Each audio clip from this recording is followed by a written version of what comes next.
Hey everybody, welcome to another edition of 5 Minute Youth Ministry. I'm with my friend Dave Bixby, and Dave is, he's the Pope, he's the Guru, he's the Vice President of the world, yeah. Of Azusa Pacific University, one of the great sponsors at Download Youth Ministry, and we talk about it all the time to try to get people into our master's program. Yeah, thank you. You're welcome. You're welcome. But here's a question I've got for you. I want to talk about, the trend now in youth ministry is that people, when they graduate from high school, they graduate from their faith. Yeah. And I know you face it at the college level. Talk about, is it affecting college enrollment? How do we stop this problem? What are your thoughts? Well, my thoughts on that would be that, you come to a Christian college, it's just a different kind of environment.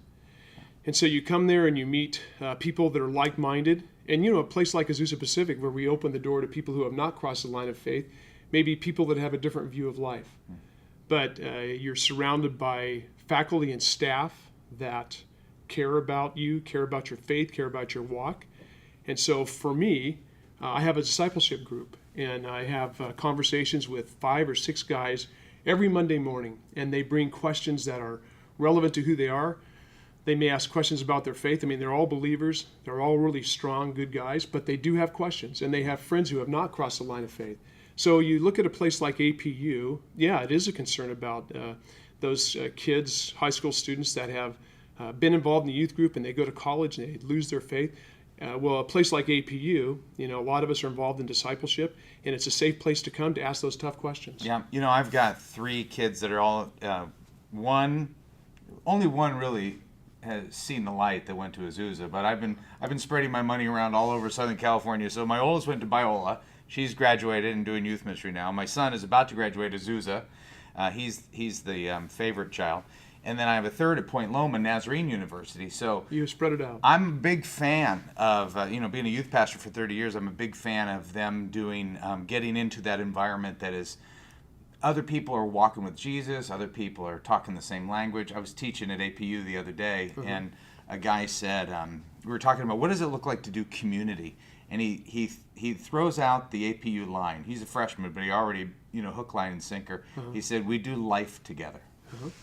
Well, that's what we do with my guys. So there's 3 things that I do in particular. One, I'm involved in a walkabout program. It's an outward bound program. So I get to spend 10 days in the wilderness with college students, which is really fun. And we do life together there. I mean, they're involved in an environment where many of them have never experienced a wilderness trip like that. So, you are experiencing brokenness, and you hike all day, and you sit around a fire, and that's an environment where the walls come down, and it's real life together.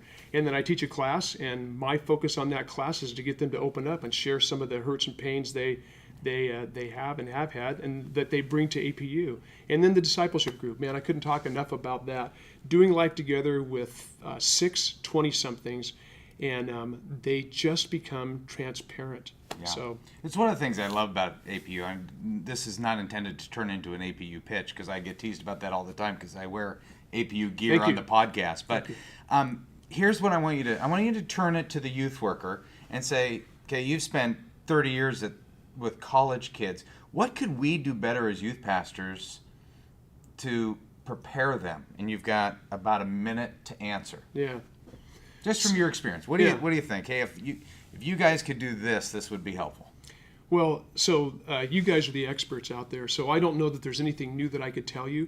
My experience has been when I share life with those young people, those 20-somethings, on an intimate level, when I break through, it's when I'm pretty honest myself about my brokenness. That seems to open the door. Or you have one person in your group, your intimate group, that has the courage to step out and say, this is the deal. This is what I'm struggling with. So encouraging the kids in your youth group to really, first of all, you got to get them in a safe environment, and that's going to be a smaller group. But then when you get them in a safe environment, you just hope and pray that somebody's going to step up and be vulnerable and say, this is the deal. I mean, my youth group, okay, I have about 30 seconds left. Not my youth group, but my discipleship group, one guy stepped up and said, here's my deal, and he picked up his iPhone and he said, this is a problem. And man, this is several years ago, so you can't figure out who's in my D group and find out who I'm talking about.